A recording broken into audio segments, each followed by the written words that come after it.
오늘 새벽에 지금 해야 할 일이라는 말씀의 제목으로 함께 말씀의 은혜를 나누기 원합니다. 우리가 앞서 보고 있는 이제 23장의 말씀에는 요시야의 개혁에 대한 이야기가 나오고 있습니다. 요시야는 사회 전반적에서 일어나고 있는 하나님의 뜻을 저버리고 있는 그 백성들의 삶 가운데서 하나님의 그 뜻을 세우는 일들에 힘을 썼습니다. 이것을 이제 개혁이라고 표현하고 있는데, 거기서 사회 전반전에 나타나고 있는 모든 우상들을 하나씩 하나씩 파괴하고 있습니다. 보면 성전에 있던 아세라상을 깨뜨렸다라는 말씀도 있고, 우상을 위해 드렸던 제단들을 헐었다라는 이야기, 석상과 목조상을 다 깨뜨렸다, 이렇게 이야기하고 있습니다. 사회 전반전에 일어나고 있는 모든 우상들을 제거하는 것이 요시야의 개혁이었습니다. 그리고 오늘 본문에서도 이제 나머지 개혁들이 나타나고 있습니다. 우리 24절 말씀을 다시 한번 읽어보도록 하겠습니다. 시작. 요시야가 또 유다 땅과 예루살렘에 보이는 신접한 자와 점쟁이와 드라빔과 우상과 모든 가증한 것을 다 제거하였으니 이는 대제사장 hil기야가 여호와의 성전에서 발견한 책에 기록된 율법의 말씀을 이루려 함이라. 아멘. 앞서 했던 개혁들은 사회 전반적으로 일어나는 우상들을 제거했던 것이었다면, 이제 그 영역들이, 개혁의 영역들이 개인의 삶의 영역까지 이제 이루어지고 있음을 보게 되어집니다. 신접한 자, 점쟁이, 이 드라빔을 제거했다라고 이제 말씀하고 있죠. 우리 특별히 주목할 볼 것은 이 드라빔입니다. 드라빔은 이 개인의 산당과 같은 거였습니다. 집집마다 사람들이 사람의 형상으로 하고 있는 이 우상의 모습들을 가지고 있었습니다. 성경에서도 이것이 가장 더 오래되었던 우상의 모양이라고 이야기하고 있기도 합니다. 마치 우리가 예전에 우리의 문화 가운데서도 각 집마다 이제 신주 단지를 모셔놓고 마치 그것이 우리를 지켜줄 것이다라고 생각하면서 모셨다라는 그런 모양도 비슷한 것 같습니다. 사실 아무것도 아닌, 스스로는 모신다고 이야기하지만 그것은 아무것도 없는 빈털터리와 같은 것임에도 불구하고 사람들은 자기의 마음들에 위안을 삼고자 그렇게 행했던 모습과 동일한 것입니다. 오늘 드라빔은 각자 개인의 삶에서 가장 밀접하게 우상을 섬기는 모양이었습니다. 이제 그들의 개혁 가운데는 개인의 삶의 영역에서도 이 우상의 모형들을 하나씩 제거하고 있습니다. 결국은 개혁이라는 것은 사회 전반적으로 일어나는 뿐 아니라 결국 개인의 영역에서까지 그것이 제거가 되어야 할 때 어쩌면 완전한 개혁들을 이루는 것이 아닌가 싶습니다. 요시야는 결국 하나님의 말씀, 그 율법대로 이것을 모든 백성들 가운데 자신에서 나타났던 모든 우상들을 제거함으로 하나님을 향한 그 마음과 그 중심을 세우는 일들에 애를 썼고 노력을 했습니다. 자, 이런 모습을 보면 어떠한 생각이 드십니까? 정말 요시야의 그 개혁은 참 성공적이었다고 생각이 들지 않으십니까? 혹은 요시야가 행하고 있는 이 모든 일들에 대해서 칭찬을 할 만큼 우리의 그런 마음들이 들지 않으십니까? 혹은 하나님이 이 모습을 통하여서 또 하나님의 백성을 향한 그 진노를 거두실 거라는 그런 기대가 되지 않으십니까?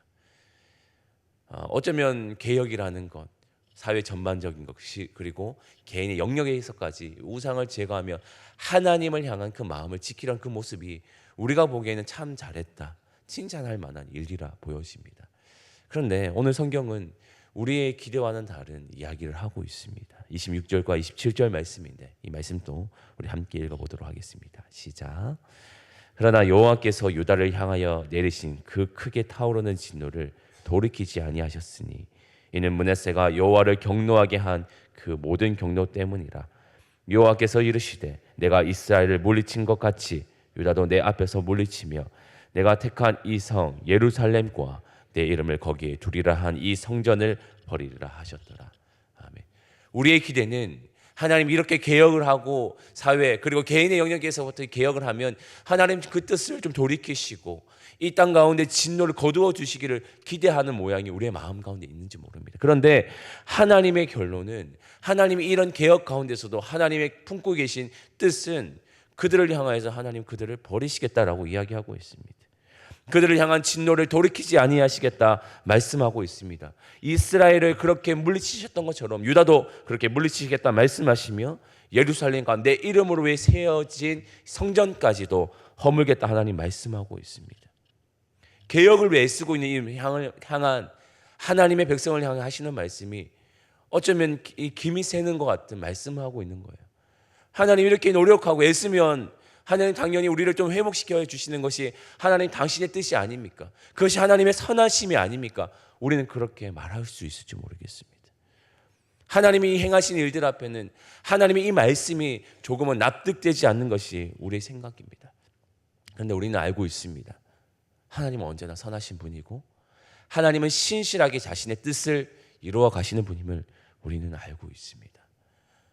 하나님은 우리가 지금 보기에는 당장 우리 눈앞에 보여지는 일들 가운데는 하나님의 뜻을 접고 또 진노를 거두시는 것이 하나님의 선이라 생각했지만 하나님은 그들 안에서 멸하고 진노하고 그들 안에서 모든 것을 허물어 가시는 것이 하나님의 선이라 이야기하고 있습니다.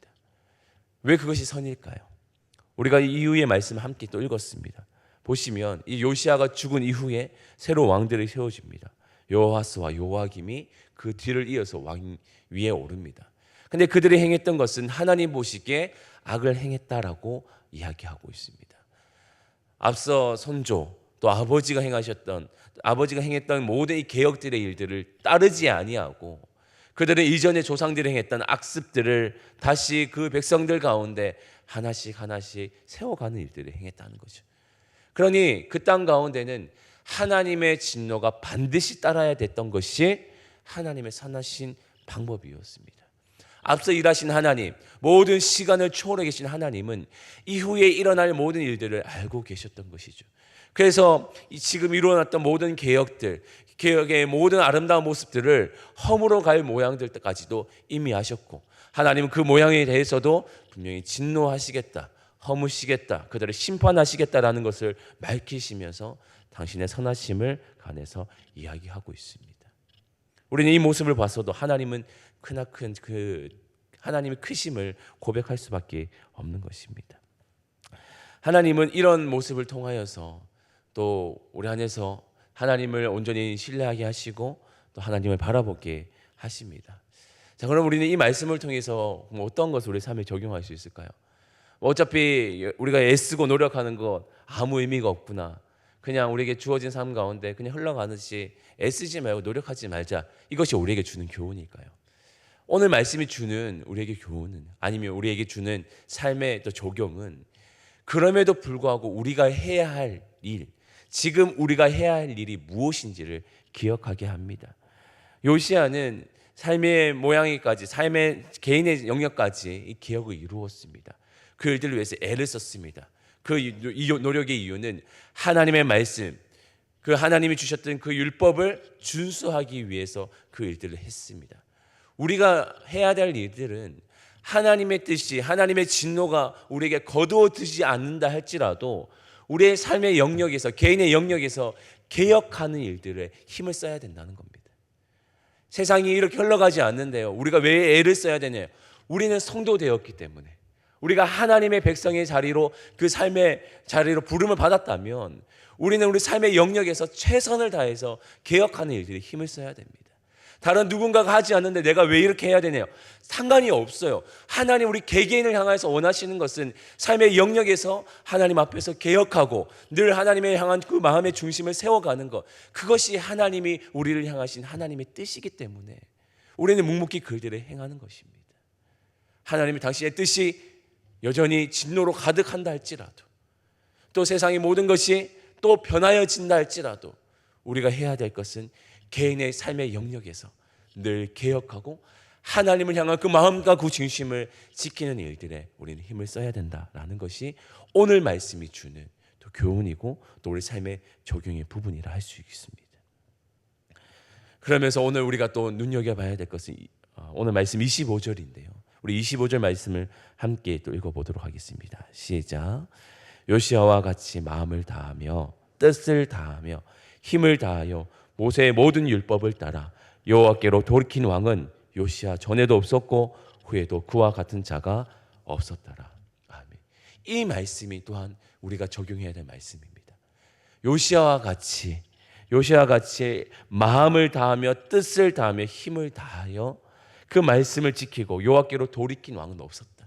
이것이 오늘 삶의 영역에서 개인의 영역에서 개혁하는 말씀과 동일한 것입니다. 힘써 지키는 것, 힘써 따라가는 것, 그 일들이 힘쓰는 것, 그것이 오늘 우리에게 필요하다라고 말하고 있습니다. 매일의 삶의 자리에서 개혁을 통해서 하나님을 향한 그 마음과 그 뜻을 세워가는 그것이 오늘 우리에게 필요하다고 성경은 말하고 있습니다. 지금 우리가 해야 할 일들은 지금 또 내 삶의 영역에서 개혁하는 것입니다. 그 어느 누구도 완전한 사람은 없습니다. 또 때로는 실패할 수도 있고 하나님 앞에서도 무너질 때도 있습니다. 그때 우리에게 해야 될 것은 개혁입니다. 내가 해왔던 모든 것들, 또 세상의 것을 따르지 않아야 될 그 용기도 이 개혁입니다. 끊임없이 개혁함을 통해서 하나님 앞에서 내 삶을 온전히 하고 날마다 하나님의 그 뜻을 세워가는 것, 그것이 오늘 우리 삶 가운데 필요합니다. 오늘 기도의 자리 가운데서도 다시 한번 하나님, 나의 삶의 영역에서까지도 이 개혁의 일들을 이루어주시고 하나님을 향한 그 마음과 그 중심을 이루어가게 하시고 나의 개인의 영역이 조금 더 확장되어서 우리 공동체 안에서도 모든 삶의 영역에서도 그 영향력이 미쳐갈 수 있기를 바라면서 또 기도할 수 있는 이 시간 되기를 주님의 이름으로 축원합니다. 아멘. 기도하겠습니다. 하나님 감사합니다. 오늘 말씀을 통하여서 지금 우리가 해야 할 일들이 무엇인지 다시 한번 돌이켜봅니다. 하나님, 때로는 우리가 세상을 또 등지고 살아가야 될 때도 있고 또 세상 모든 사람들이 옳다고 말하는 그 길에서 돌이켜야 될 때도 있는 줄 압니다. 그것이 삶의 영역에서, 개인의 영역에서 해야 될 개혁의 일이라 생각합니다. 하나님, 우리가 해야 될 것은 다른 어떤 것이 아니라 매일의 삶 가운데서 하나님 앞에 개혁하고 하나님을 향한 그 마음과 중심을 지키는 것, 그것이 오늘 우리가 해야 될 일임을 오늘 말씀이 가르쳐주고 있습니다. 하나님, 우리가 삶의 영역에서 늘 끊임없이 개혁하고 하나님을 향한 그 마음과 중심을 지킬 수 있는 한 사람 한 사람 참 성도된 삶을 살아갈 수 있도록 인도하여 주옵소서. 그것이 하나님을 향한 그 마음과 중심을 지키는 일임을 기억하게 하여 주시고 그 길에서 결코 돌이키지 않는 우리 한 사람 될 수 있도록 인도하여 주옵소서. 마음을 다하고 뜻을 다하고 힘을 다하여 주 여호와를 섬기는 그 모습이 오늘 우리 삶 가운데 가득하도록 인도하여 주옵소서. 감사드리오며 예수님의 이름으로 기도합니다. 아멘.